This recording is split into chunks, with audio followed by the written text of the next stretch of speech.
In the beginning was the Word, and the Word was with God, and the Word was God. John 1:1. Let me tell you a story. The story of the Chinese farmer. Once upon a time there was a Chinese farmer. One day, his only horse ran away into the wilds, and when the sun vanished behind the horizon, all his neighbors came around and said, "Well, that's too bad, isn't it?" "Maybe," he said with a smile. The next day, the farmer's horse returned together with 7 wild horses.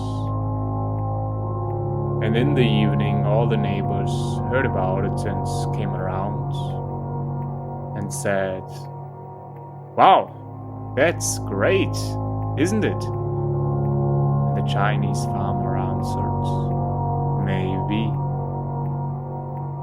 The very next day, his son attempted to tame one of the wild horses and tried riding it, but he was thrown off the back of the horse and thereby broke his leg. And again, all the neighbors gathered around in the evening and said, "That's too bad.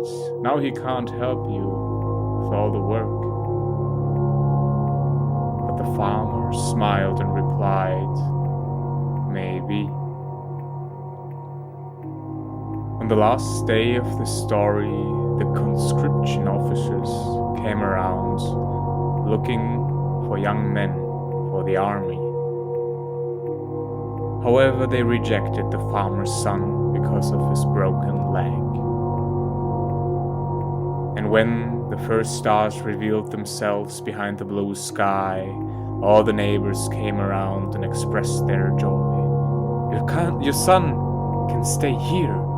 That's wonderful." The farmer smiled. "Maybe."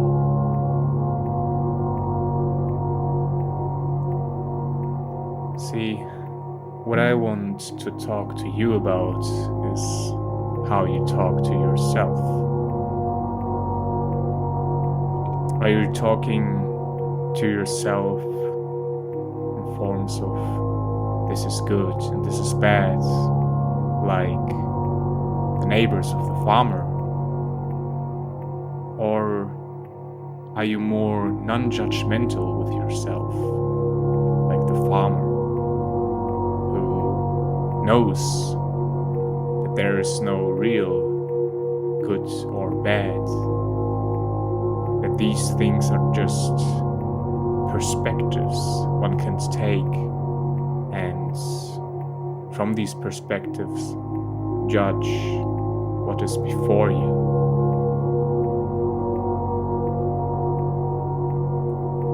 The mind is everything. What you think, you become. This is a quote from Gautama Siddhartha, the Buddha, the historic Buddha. So, it is of utmost importance to think about what you are thinking about, to become aware of your own thoughts. What kind of thoughts are passing through your mind on a daily basis? How do you treat yourself within yourself? What are you thinking about throughout the day? See, prayer is like an anchor. This is very all over the place, isn't it? But that's all right.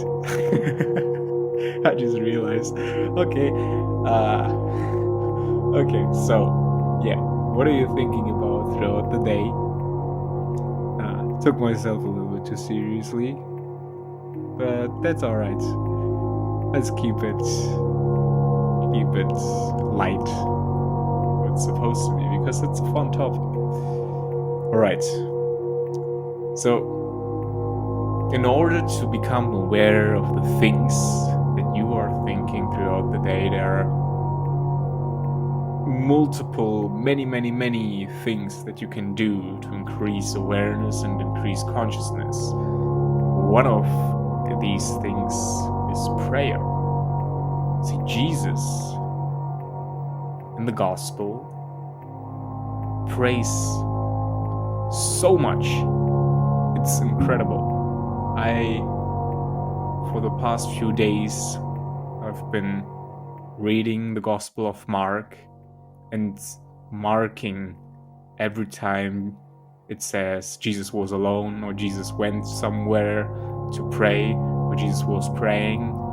And he has, throughout his day, so many things to do. People want to see him, people want to be healed, people want to hear him preach the good news, the gospel.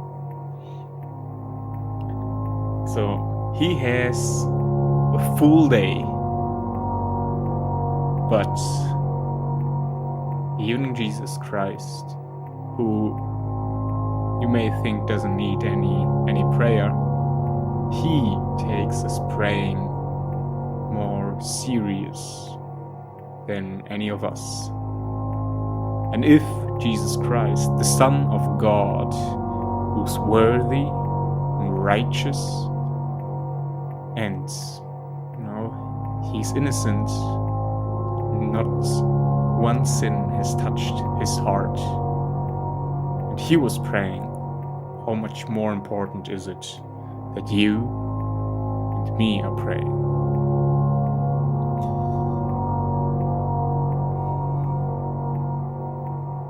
Another exercise or practice one can do is journaling. Journaling really helps to capture what is going on within. Today, in the morning, I woke up and I felt a little agitated. I really didn't understand where it came from.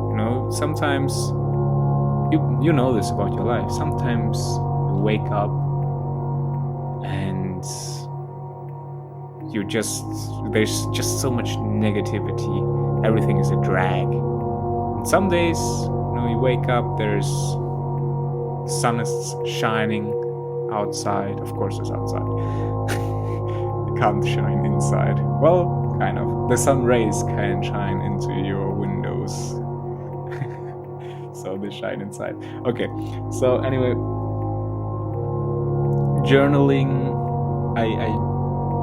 The first thing I did this morning is I journaled for 15 minutes. I tried to go for 15 to 20 minutes every day in the morning, and I just said that I feel negativity, and I've written it down, and I've worked through it and asked myself, where is this coming from? And through this writing process, I was able to understand myself better, and it just helped to clear my mind, to understand what exactly is bothering me right now. And after that, I could just let it go again. And I had a wonderful morning, and the day started afterwards was wonderful. I praised God and went on with the daily hassles. Third thing, the last thing for this video is meditation. See, for me, prayer and meditation are very close to each other. On the surface level, if you think about prayer, you think about talking to God, and having a conversation. And meditation is not talking, meditation is listening. But of course, in prayer, in a conversation, the conversation can only be a conversation if half of the time, more or less, you are listening to what the other person is saying. So, prayer and meditation are very, very close. But for me, prayer is, it's difficult to distinguish at this point for myself. Because I started with meditation, I started meditating a lot and only later got into prayer. So for me now, prayer is part of my meditation practice. But meditation, just sitting and listening, trying to listen to the waves of your breath, really helps to listen to my emotions and to my thoughts. And this is a nice little picture of Jesus praying.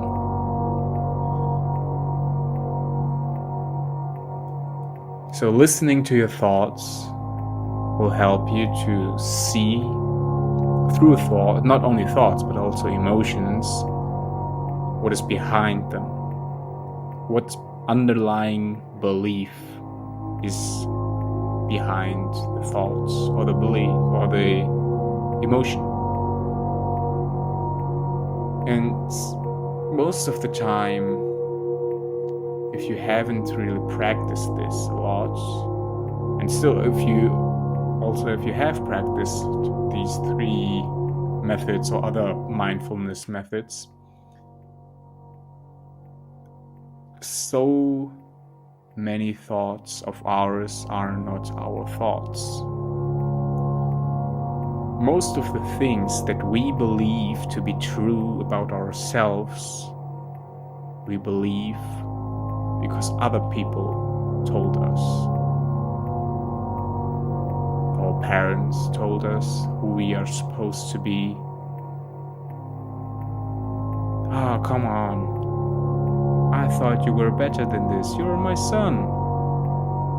No, you are not that type of person that would do such a thing. No? It's the typical parental feel bad advices, I guess. So, a lot of things come from the parents and the upbringing. And it's not only the negatives. I focus right now on the negatives, but also about the positives about oneself. But then, of course, also teachers. Then you go on, and the next authoritative figure you encounter are the teachers at school. And in school, you, of course, also make a lot of friends, and that's where a lot of growth happens with you socially, mentally, and physically.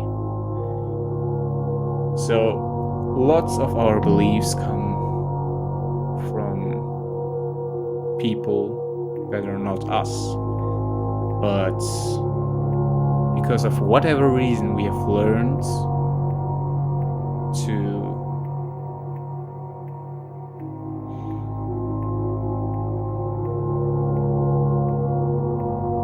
see these beliefs as something that is true about ourselves. But they're not. They can be, but mostly they are not true.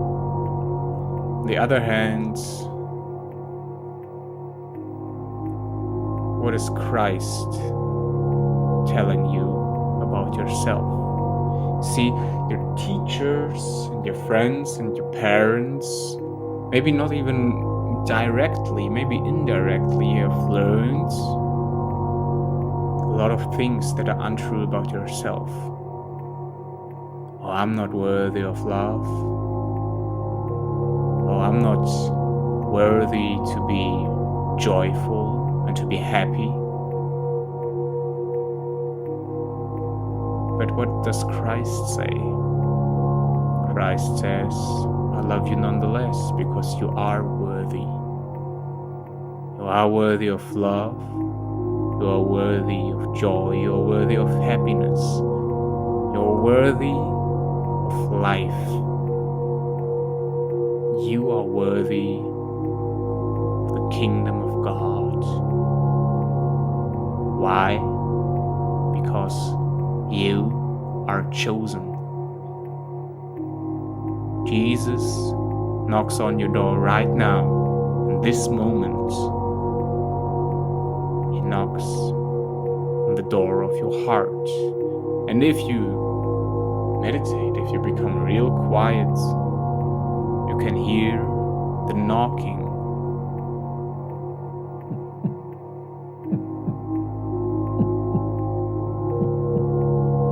It's constantly knocking at your door. And if you open up just a little more,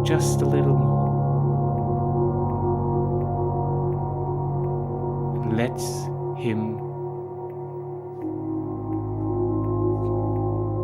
be inside your heart.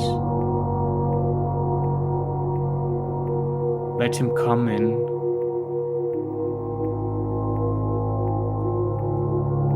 Because you are worthy. He just wants to be with you. He wants to eat with you, walk with you, talk through you and with you, and live through you. Because you are the hand of Christ, and you are the ear and the eye and the tongue and the body.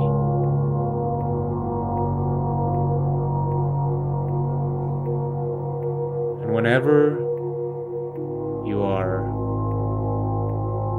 feeling pain, or you see the rain, and not everything is perfect, and it may be cold, and it might be lonely, and there might be fear, then you can use this anchor throughout your whole day. Whenever you just snap into consciousness and realize, hey, I'm not doing so well right now, or whenever you think negative things about yourself, you can use this anchor. Lord, thank you for sunshine. Thank you for rain. Thank you for joy.